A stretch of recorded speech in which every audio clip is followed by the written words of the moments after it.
ঝাল ঝাল করে চিকেন ভুনা। এটা খেতে কিন্তু ভীষণ মজার। এই চিকেন ভুনাটা কিন্তু সাদা পোলাও কিংবা গরম ভাত কিংবা রুটি পরোটার সাথে কিন্তু একদম বেস্ট।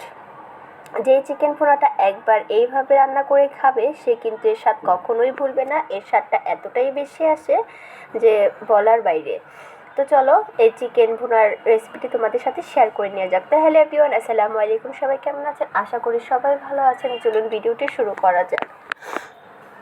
তো প্রথমে আমি হাঁড়িতে তেল গরম করতে দিয়েছি, আর তেলটা হালকা গরম হলে আমি এখানে বেশ খানিকটা পরিমাণে পেঁয়াজ কুচি অ্যাড করে দিয়েছি, আর পেঁয়াজটাকে হালকা লাল করে ময়াম করে আমি সুন্দর করে ভেজে নিয়েছি।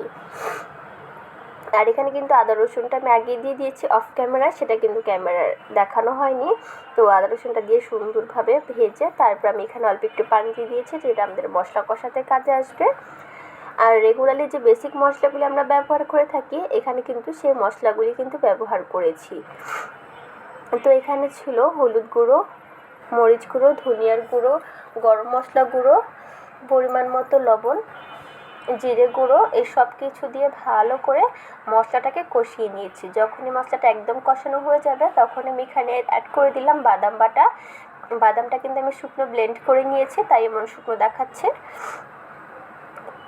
বাদামটাকে বাদাম বাটা দিয়েছি, আর এখানে আমি গুঁড়ো দুধ ছিল যেটা মিনি প্যাকেট, সেই 1 প্যাকেট গুঁড়ো দুধও আমি এখানে অ্যাড করেছি।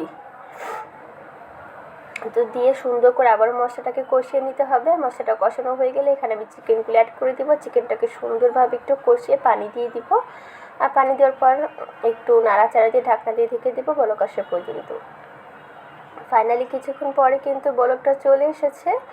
তো বলকটা এসে পড়লে আবার একটু নাড়াচাড়ি দিয়ে একদম ধিমা আছে এটাকে পানিটাকে শুকিয়ে নিতে হবে, তাহলে কিন্তু অনেকটা হয়ে যাবে চিকেনটা আমাদের। তো কিছুক্ষণ পর দেখো আমাদের চিকেনটা কিন্তু অলমোস্ট একদম পানিটা শুকিয়ে গিয়েছে, একদম ভুনা ভুনা হয়েছে। এরপর যে আবার 2-3 বার একটু নাড়াচাড়া দিয়ে এখানে আমি অল্প একটু পানি অ্যাড করে দিলাম, যেহেতু আমার চিকেনটা একটু শক্ত রয়েছিল। তো পানিটা দিয়ে আমি একটু নাড়াচাড়া দিয়ে আবার ঢাকনাতে ঢেকে রেখে দেবো বলক আসা পর্যন্ত।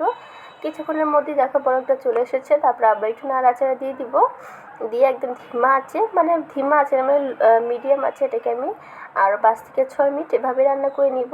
তো কিছুক্ষণের মধ্যে দেখো আমার রান্নাটা কিন্তু অলমোস্ট কমপ্লিট। তো এই পর্যায়ে আমি অ্যাড করে দিচ্ছি ভাজা জিরে গুঁড়ো। একদম তরকারি শেষে ভাজা জিরে গুঁড়ো দিলে কিন্তু এর টেস্টটাই কিন্তু অন্য আসে, এর খাবারটা কিন্তু অসম্ভব মজার হয়।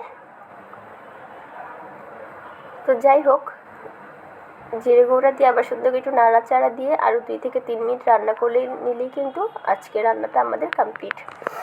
দেখো পরিবেশন করার পর চিকেন দেখতেই কতটা লোভনীয় হয়েছে না, খেতেও কিন্তু ভীষণ মজা হয়েছিল। তোমরা চাইলে একবার হলো এভাবে ট্রাই করে দেখতে পারো।